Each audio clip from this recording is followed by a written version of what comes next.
Sindh assembly میں وزیر اعلیٰ سندھ سید مراد علی شاہ نے سندھ کے حوالے سے ایک قرارداد پیش کی.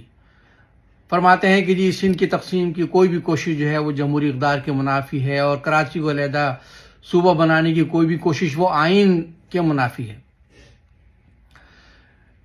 اس حوالے سے بہت سی باتیں کی جا رہی ہیں. ہمارا مراد علی شاہ صاحب سے اور پوری پیپلز پارٹی کی قیادت سے ایک سوال ہے کہ آپ صوبہ پنجاب میں جنوبی پنجاب صوبہ بنانے کا مطالبہ کریں، اس کی قرارداد پیش کریں تو وہ درست ہے، لیکن جب سندھ میں نئے ایک علیحدہ صوبے کے قیام کی بات کی جاتی ہے تو اس کو آپ آئین کے خلاف قرار دیتے ہیں، اس پر آپ کو آگ لگ جاتی ہے. جہاں تک سندھ کا تعلق ہے تو حقیقت تو یہ ہے کہ سندھ تو 54 سال پہلے تقسیم ہو چکا ہے، اور سندھ کو تقسیم کسی اور نے نہیں کیا بلکہ پیپلز پارٹی کے بانی ذوالفقار علی بھٹو نے 1972 میں خود کر دیا تھا، جب انہوں نے سندھ میں سرکاری ملازمتوں اور تعلیمی اداروں میں داخلوں کے لیے دیہی اور شہری کی بنیاد پر کوٹا سسٹم نافذ کیا. یعنی انہوں نے سندھ کو دیہی اور شہری کی بنیاد پر تقسیم کیا ہے. تقسیم اس وقت ایم کیو ایم کا وجود نہیں تھا. کیا یہ کوٹا سسٹم شہری اور دیہی کی بنیاد پر، کیا یہ سندھ کی تقسیم نہیں ہے؟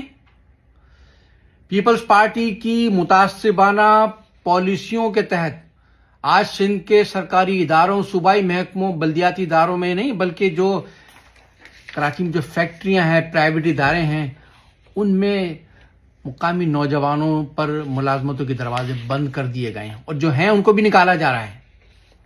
اگر سید مراد علی شاہ اور ان کی پوری کابینہ جو آج سندھ اسمبلی میں بہت دھاڑ رہے تھے، اگر انہیں واقعی سندھ سے کوئی ہمدردی ہے تو وہ سندھ اسمبلی میں کوٹا سسٹم کے خلاف قرارداد پیش کریں، منظور کریں اس کو، اور سندھ میں دیہی اور شہری کوٹا ختم کرنے کا اعلان کریں، جس نے سندھ میں نفرت، تعصب، ناانصافی اور تقسیم کی بنیاد ڈالی ہے.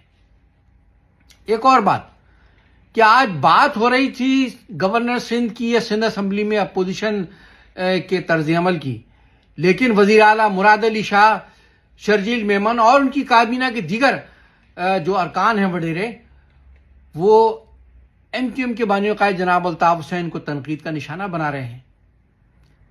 یعنی کہ ان کے ذہنوں پر، ان وڈیروں کے ذہنوں پر آج بھی قائد تحریک الطاف حسین سوار ہیں. کہتے ہیں کہ سندھ میں انہوں نے خون کی ندیاں بہا دی. سندھ میں خون کی ندیاں پیپلز پارٹی نے بہائی ہیں، اور اس وقت سے بہا رہی ہے کہ جب ایم کیو ایم کا کوئی وجود نہیں تھا. 1972 کا لسانی فساد پیپلز پارٹی کا کرایا ہوا، اور اس کے بعد پیپلز پارٹی نے اپنے ہر دور میں کراچی میں، حیدرآباد میں، سندھ کے شہری علاقوں میں خون کی ندیاں بہائی ہیں. آج بھی پیپلز پارٹی کے متعصب وڈیرے اسی پالیسی پر عمل پر ہیں. آج بھی ظلم توڑ رہے ہیں کراچی میں، حیدرآباد میں، دیگر سندھ کے شہری علاقوں میں.